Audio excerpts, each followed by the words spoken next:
everybody, and welcome back for our very last chapter in Psych 230, Human Development. This chapter is on death, dying, and grieving. There we go. So our learning outcomes are listed here, but generally we're going to talk about death and dying and the bereavement process and how we cope with death.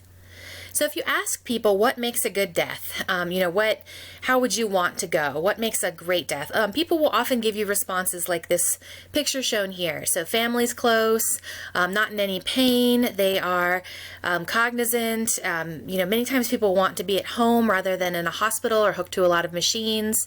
But there's a lot of different variations as to what we view as a good death. The definitions of death and kind of what death means and how we want to go out really varies a lot by culture. So there's no one real definition. So there's different criteria for what's good versus bad. There's different ways that we mourn, different customs, different rites, and there's different ways that we believe in the afterlife, things that we expect to happen after death. This idea, TEDS.com, this link that's in here, is a really fascinating one. It goes over some different funeral traditions from around the globe, and some of which I've thought about, even for myself and what I'd like for my final wishes. And so it's a really good one to kind of review and see how people do things cross-culturally. Legal and medical definitions. So, and getting, how we know someone is actually dead. Traditionally, we had clinical death, and so you'd have a lack of heartbeat, lack of respiration. This would traditionally signify death. But today, we look for something called whole brain death. So instead of just saying, are they breathing? Can we hear their heart? Which there's a lot of room for error in that. Instead, we look for whole brain death. So all electrical activity of the brain has ceased, and then we have certain criteria that we expect to see.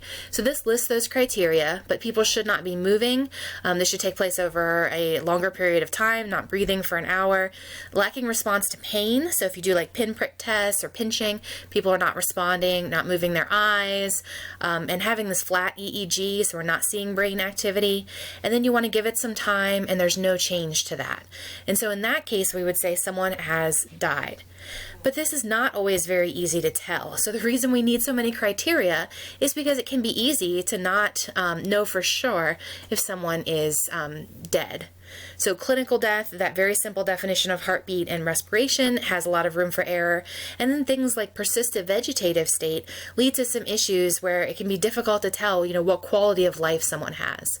So if someone is in a persistent vegetative state, we see this irreversible lack of cortical functioning. So their brain is not working, not functioning, but the brainstem itself, so that most basic primitive part, is still going.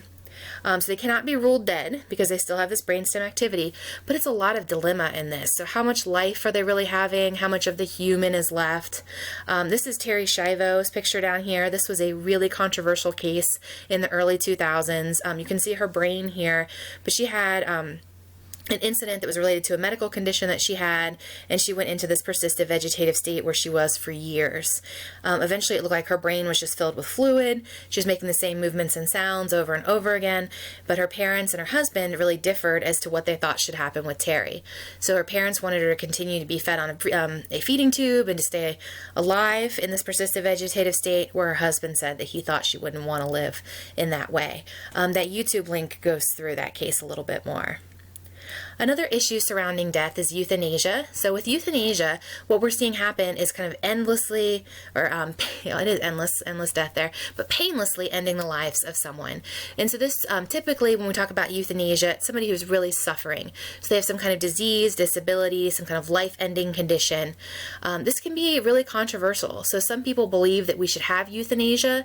So people should be allowed to choose to die if they have a medical condition or other kind of issue that's leading to poor quality of life, whereas other people are very against euthanasia and don't believe this should be a thing. There are different forms of euthanasia. So active euthanasia is when we're deliberately ending life based on a clear statement of desire. So with this, you'd have an individual who says, I choose to die, I'm having this condition, and I choose to go out in this way.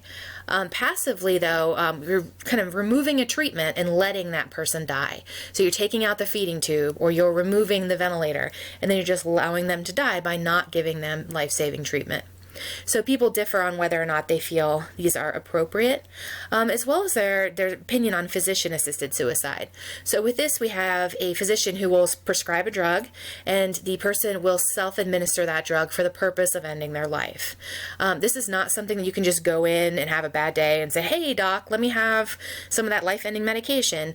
You have to be able to prove there's a reason for it, that you're suffering. You have to make requests separated by 15 days, a written request, and so there's a formula for making this happen, and this is only allowed in certain states. And so there are a couple links in here to kind of talk about where that's allowed.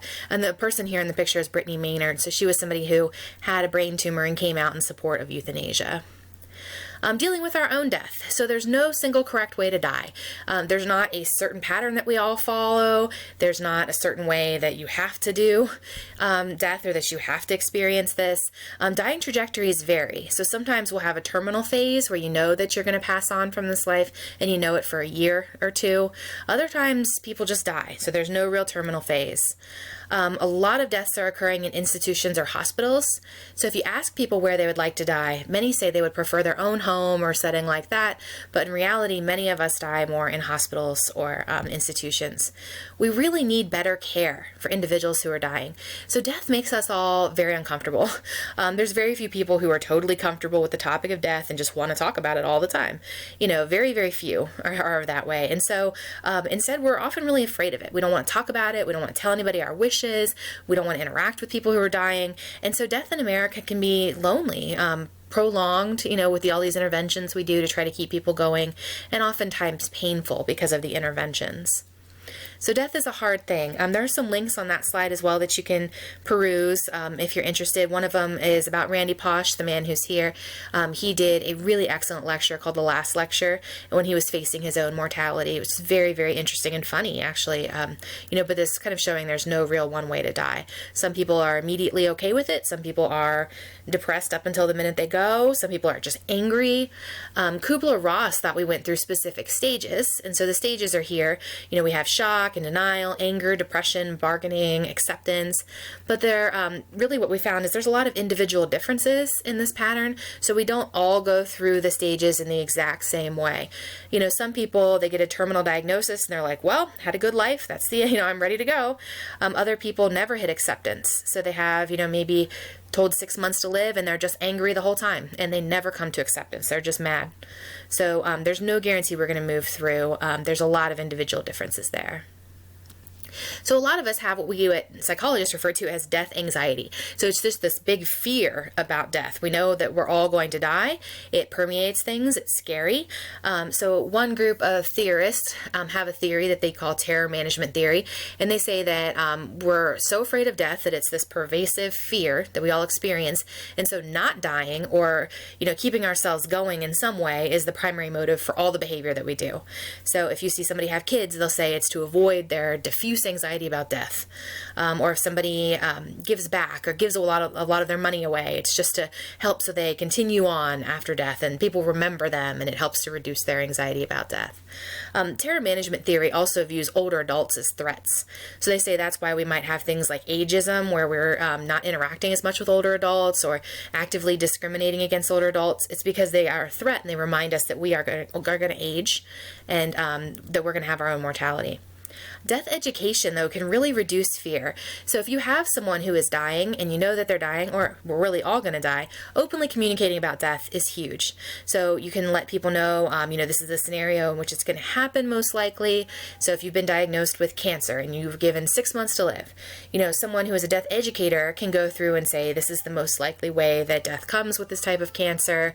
And you give people a chance to finish what they want to do, to make their amends, to reminisce, and it gives them less fear when they kind of know what to expect, when it's not this great unknown. And so in many ways, what death educators will suggest is that you plan for your own death. Parts of this plan include things like making advanced care planning, letting people know your choices, letting people know what you want for medical care, for a funeral, for a burial, handling your unfinished business, and getting some legal documents in order, like a living will, a power of attorney, so you say who's going to make decisions for you if you can't do it. And the biggest thing is with these documents is to put it out in paper, tell someone you love, and let people know your wishes and let people know where those documents are kept. And that way, if something does happen to you, they know, okay, Jennifer said she wanted this to happen. And so we're going to go ahead and make sure this happens for her because that's what she said in her documents. And so it takes away that, that scary feeling of like, I don't know what my loved one wants, and helps them in that minute to make those decisions. Another option people have is hospice. And so instead, if you know, maybe you've been given the 6 months to live, if you know you don't want to die in the hospital being poked and prodded, hospice is another option. So with this, it can be at your house or it can be in a hospice facility, but really what they're doing, they're not curing anything anymore. You're not trying to fight the cancer with chemotherapy. Instead, it's trying to provide care. So pain management, counseling, support, things like that. So that is palliative care, relief from pain and helping people die with dignity. So there are a lot of options around death. There's a lot of different ways to mourn. There's a lot of different ways to go, in terms of how you actually die. There's so much information around death that many times we don't want to think about or talk about, so we don't tell others of our choices there. The grieving process. So the grieving process, we've just got some definitions here, which I'll put up, but bereavement is the state or condition that is caused by losing someone. Grief are the feelings, and then mourning is the way we express those feelings of grief. So a lot of those ways that we mourn are culturally approved. So the colors we wear when we're in mourning, or the things that we do, like a lot of times people will bring over funeral potatoes. So it's a specific kind of casserole that you bring to someone when one of their loved ones has passed. Many times in the United States, we wear the color black when people pass on and we go to their services, but that's not the case everywhere. So people mourn in different ways, and the link down there shows some of the other ways that people mourn. The grieving process takes time. So this is one thing people often let me put it in there. But people often expect you to kind of bounce back. So, oh, your grandma passed away. Well, that was 2 months ago. So aren't you just feeling great again? Like, let's go out and go to karaoke. And, it's not that quick. So it takes time. It can be a process. For some people, it is pretty quick and they do seem to rebound okay. And that's all right as well. So there's no, you have to do it this way kind of in this grieving cycle. But for many people, it's a process. It takes a while, a year or so. We have to work through the reality of the fact that the person we love is gone and adjust to our new environment. So if these deaths occur suddenly, oftentimes it takes more time for us to process. So we didn't have any of that time to kind of understand, okay, grandma's probably got about 6 months and then we're not going to have her here anymore. Instead, it's just like, wow, really quick. And so it can be a shock and then take time to process that. Reliving the events leading to the death is really common. So, grief work is, the definition that's on the slide, but grief work itself, coming to terms with that loss is a really difficult thing. So we want it to be quick and easy, but many times it's a messy process that can take years. If you know someone is going to pass, then we can see anticipatory grief. So it's this period of anticipating a death. So if you know someone has been given a terminal diagnosis and they don't have long for this world, we can already start that grief process even with them still being alive. And sometimes this will buffer that impact of the death. My husband knew someone when he was in the service who had a wife that had cancer, and she was, going through this cancer treatment for, several months, and then she passed away. She died, and then he, within about 2 months or so, had a new girlfriend, and people were disgusted by this. They're like, "How dare you? So quick, so quick." But really, he had this whole period of anticipatory grief that was months in process, where he was anticipating that his wife was passing, and he worked through a lot of those emotions even while she was still alive. So for him, it seemed like there was a longer period of anticipating that death and coming to terms with it than, just a month or two or however long it looked. Anniversary reactions, we can see these dates with personal significance. So if your grandmother loved Thanksgiving and she died, then Thanksgiving might be especially salient to you. Disenfranchised grief, this is types of grief that it's hard to mourn. So things like an ex-spouse or a death that's stigmatized. So you don't feel comfortable kind of saying, yes, my cousin died from this condition, and people are looking down on him or something. Like sometimes people have said this with the opioid crisis. So you have someone who died of an opioid overdose and they don't feel comfortable saying, yeah, my cousin died from heroin. So it's this disenfranchised grief where they feel like they can't share. So it's important to kind of reduce that stigma. And this dual process model is a model in psychology that just says that we have stressors that are oriented with the loss. So we're kind of accepting that the person is gone, moving on in different ways, and then stressors associated with the moving on process. So the loss and then the restoration. And so these are kind of push and pull. So you have to get rid of everything in grandma's closet, and that's a loss-oriented stressor. But then you've got this new sewing room that that was her room, and this is kind of a restoration stressor. So you're, you feel good that you've got, you're moving on with your life, but you feel sad about missing grandma as well. Experiences across the lifespan. So people, depending on how old we are when death happens, can impact how we respond to it.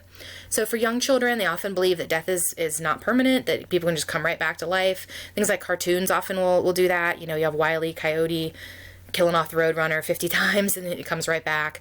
But around 9 years old, we learn that death, people who are dead don't come back. So it's important to provide really simple, factual information to kids. You don't want to give them a ton of detail that's overwhelming, but you also don't necessarily want to tell them things that are confusing, like grandpa's asleep, because then they're like, well, if I go to sleep, am I not going to come back? It's very confusing to them. So, the link here is for Sesame Street, where they simply tell Big Bird, that Mr. Hooper is dead. So they use the word dead. They don't say that he's asleep or any euphemisms for that. And they just keep it very simple, and they let Big Bird kind of explain that he's sad about this. They say they're sad as well. It's kind of a hard watch, but it's a good one for how we should respond to children. With adolescents, we often feel like we're immortal, so we have that illusion of invulnerability, nothing bad will happen to me. So that first experience with death often occurs for us in adolescence, and it can be really hard.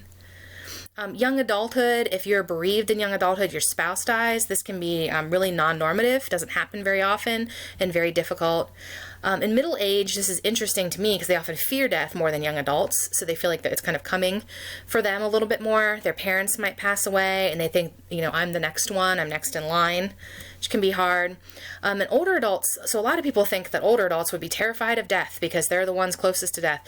Actually, a lot of times they're less anxious about it. So they've kind of come to grips, they think about the meaning of life and death and, what it means to them, and they feel better about this. It can be hard on widowers, though, so people have been married for 50 years and you lose your spouse. That's a real challenge, but generally they're feeling pretty okay about death. One death that is always difficult, no matter when it happens across the lifespan, is death of one's own child. So there's a prosperity proverb: grandpa dies, father dies, son dies, grandson dies. And this is supposed to be like a proverb, like, oh, this is the best thing in the world. And you're like, well, how can that be a good thing? And the reason why is because nobody's mourning their child. So they're dying in order, and no one has to mourn the younger generation. So that is a real gift. But loss at any point is devastating. So it's never easy. If you are an older adult and your middle-aged child dies, horrible. If you're a young adult and your very young child dies, horrible. It's never easy. And society often expects people to just pick up and move on, like, you're fine, that was last month, why are you still upset?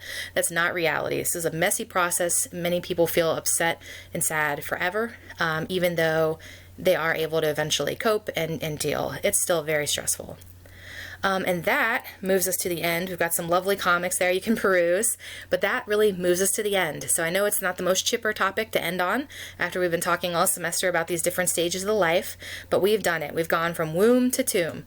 We made it to the tomb. So I hope that you all have enjoyed going womb to tomb. I've really enjoyed doing this whole process of the lifespan with you all, and I look forward to finishing up the course successfully. Bye.